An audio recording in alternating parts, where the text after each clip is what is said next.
Pero disculpen, disculpen Bueno, entonces, inicialmente, como les había dicho, la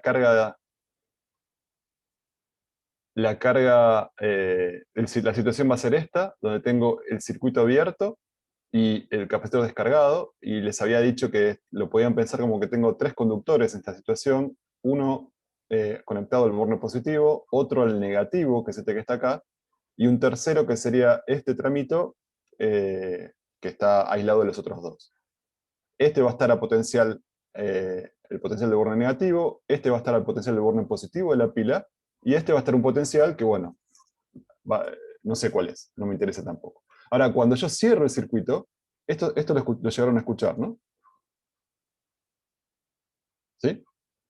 Cuando yo cierro el circuito, voy a tener una situación donde la diferencia que en el estacionario, al final de un tiempo que transcurra, lo que va a ocurrir es que la diferencia potencial entre la placa del capacitor va a ser la misma que la diferencia potencial entre los bornes de la batería, ¿no? Porque este va a estar conectado al borne negativo y este otro va a estar conectado al borne positivo. ¿Está bien? Entonces, esa va a ser la situación del estacionario.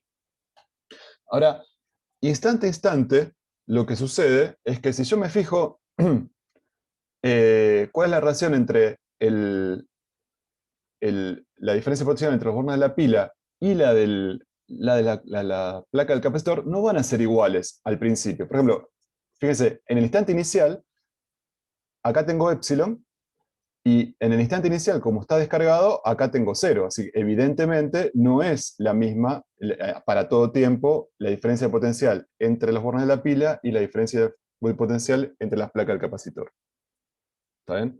Ahora, ¿y por qué no es la misma? Porque, bueno, lo que se cumple siempre es que la diferencia de potencial entre los bornes de la pila, que sería lo mismo que la diferencia de potencial entre este punto y este punto, en realidad tiene que ver con la caída de tensión que se produce en la resistencia y en las placas del capacitor. ¿Está bien? Eso es lo que vale todo el tiempo. Fíjense, la diferencia de potencial entre este punto y este punto es la misma que entre este y este. Y esa caída potencial tiene que ver con la caída potencial que se da sobre la resistencia y la caída potencial que hay entre las placas. ¿Vale? Entonces, lo que vale siempre, la ecuación física que constituye el corazón, digamos, de este proceso, es que instante a instante, la diferencia potencial de la batería, de la pila, tiene que ser igual a la suma de la caída de tensión acá más la caída de tensión acá. BAB menos BBC. Y la caída de tensión en esta parte tiene, como es un material óhmico, yo sé que en principio hay una intensidad circulando, va a ser I por R, y eh, la caída de tensión entre la placa del capacitor es la que ya conocemos, es Q sobre C.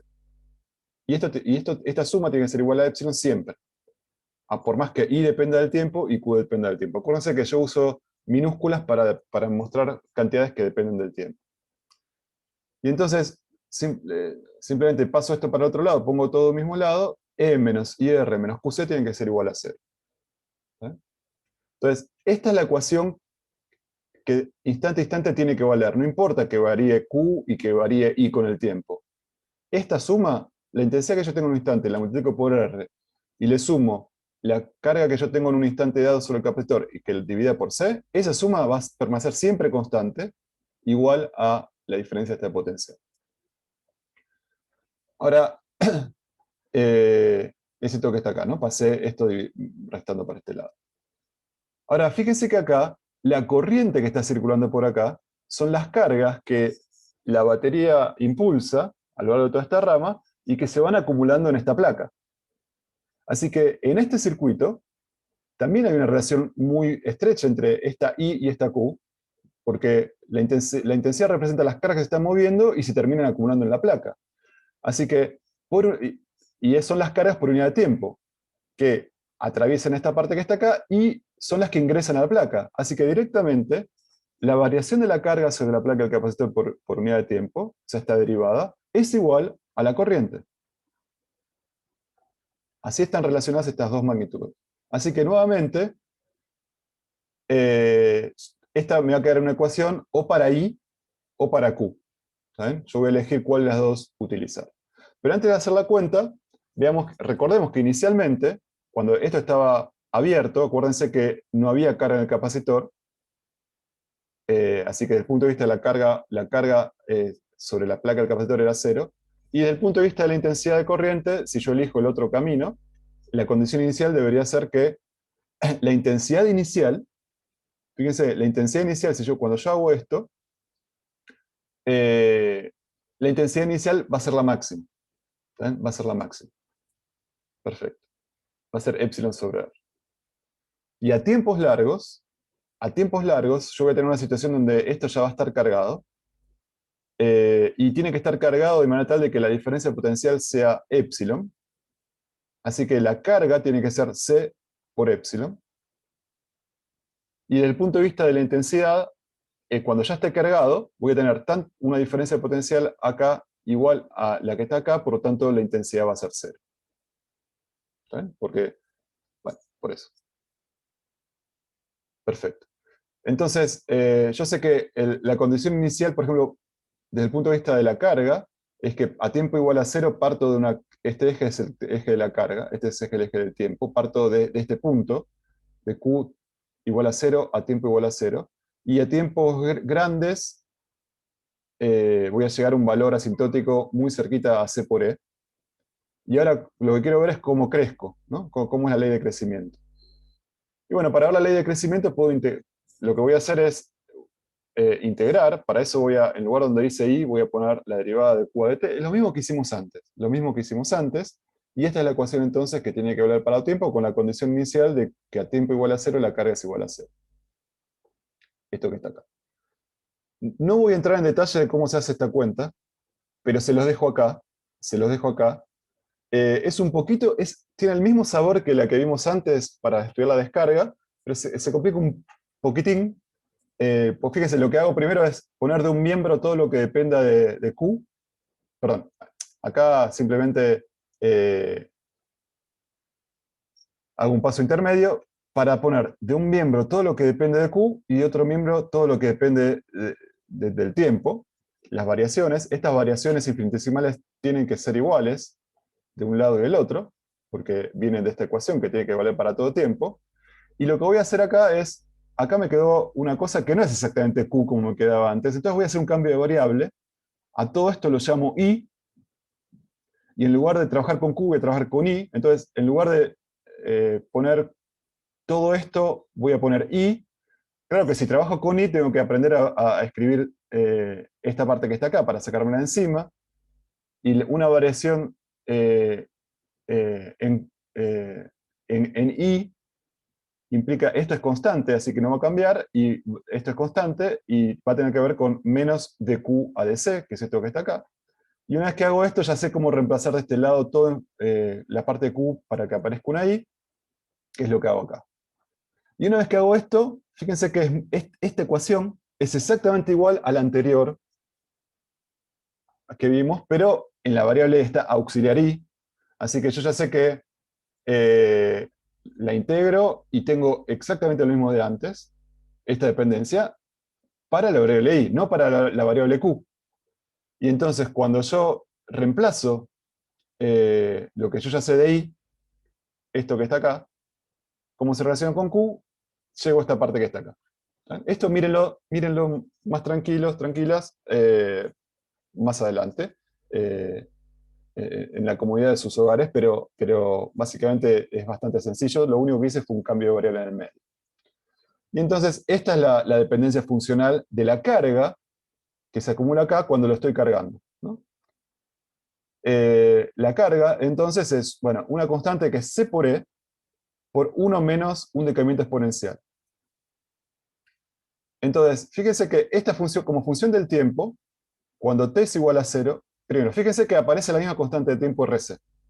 Entonces, para tiempos chicos, así tiempos mucho más cortos que Rc, estoy por acá, si el tiempo es chico, esto es casi 0, así que todo esto es casi 1, así que todo esto, Tengo una duda. sí, No entiendo para qué se usa esta ecuación, la que estás mostrando ahora. O sea, Esta ¿es para ecuación, describir la carga nada más? Sí. esta ecuación describe el proceso de carga de un capacitor. Me dice, en función del tiempo, cómo evolucionar la carga del capacitor en este problema donde yo cerré el interruptor y dejo evolucionar, empiezo con un conductor, perdón, con un capacitor descargado y veo cómo al conectarlo se va cargando.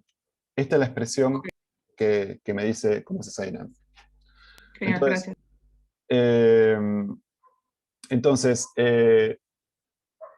llegamos a esta expresión y ahora le quería comentar que tiene sentido, digamos. Fíjense, a tiempos cortos comparados con, ¿qué? Con RC, o sea, si RC está por acá, tiempos por esta parte, esta cantidad T es mucho más chico que RC, así que todo esto es muy chiquitito, ¿está bien? Así que todo esto es cercano a 1, así que 1 menos algo cercano a 1 es algo cercano a 0, así que Q es C por E por algo muy, muy chiquitito, así que voy a tener valores muy chiquititos de Q. ¿Sí? Tiempos mucho más grandes que RC, por acá, eh, esto va a ser mucho más grande que RC, E a la menos algo grande es algo muy chiquitito, así que acá voy a tener 1 menos algo muy chiquitito, esto va a tender a 1, todo este paréntesis va a tender a 1 a tiempos largos, quiere decir que la carga va a tender a C por E asintóticamente, que es este valor que está acá. Asintóticamente la carga va a valor C por E. ¿Y C por E qué es? Lo que me dice es que se va a cargar de manera tal, compatible con que la diferencia de potencial entre las placas del capacitor sea epsilon, ¿no? C por epsilon, ¿no? Q igual a C por epsilon lo tengo cuando en una situación donde tengo un capacitor cargado con una carga tal compatible con una diferencia de potencial epsilon. Y ese sería el asintótico. Y en el medio, lo que tengo es un crecimiento exponencial desde 0 hasta este valor asintótico. ¿Está? Entonces, la descarga era una descarga exponencial y la carga también es un proceso exponencial, los dos con constante de tiempo RC. Y bueno, si tengo la carga, ya resolví para la carga, la intensidad en función del tiempo también va a ser una exponencial, bueno, sale de derivar, ¿no? Esto era el vínculo en este problema de cómo se relacionaba la carga sobre el capacitor con la intensidad de corriente. Y derivar esto es muy fácil, tengo esta expresión que está acá. ¿Sí? Eh, que para la corriente es como un decaimiento exponencial, fíjense. ¿No? Porque cuando yo derivo, acá esta parte se me va, porque es una constante, me baja un menos 1 sobre RC y me queda la exponencial. ¿Está bien?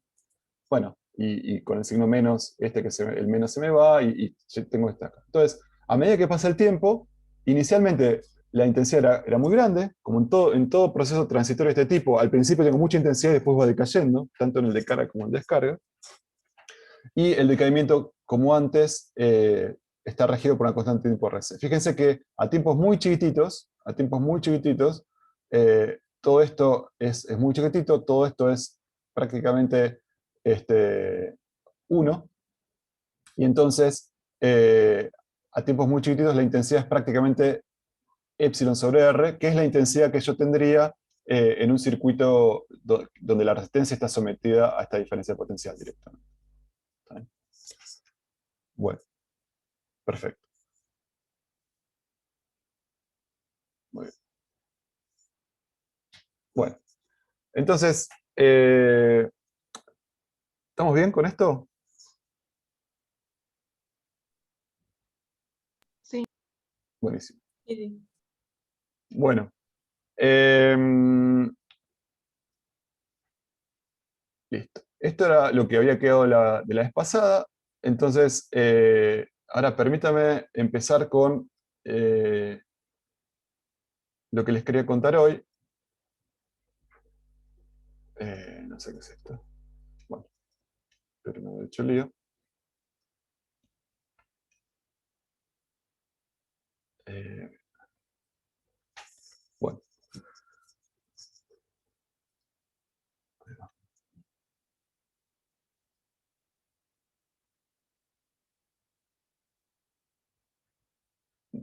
señor.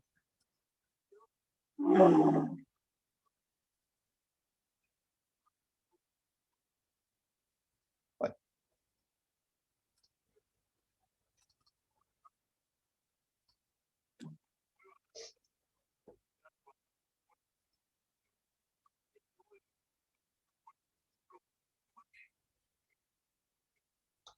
Bueno, hagamos una cosa. Hacemos un intervalito de 5 minutos, 10 minutos, nos encontramos a las -20, ¿está bien? Así aprovechamos este corte y que yo hago un poco de orden acá y se prepara un café y lo que fuera, ¿está bien? Nos encontramos a las -20, 10 menos 20. Ok, buenísimo. Dale, perfecto.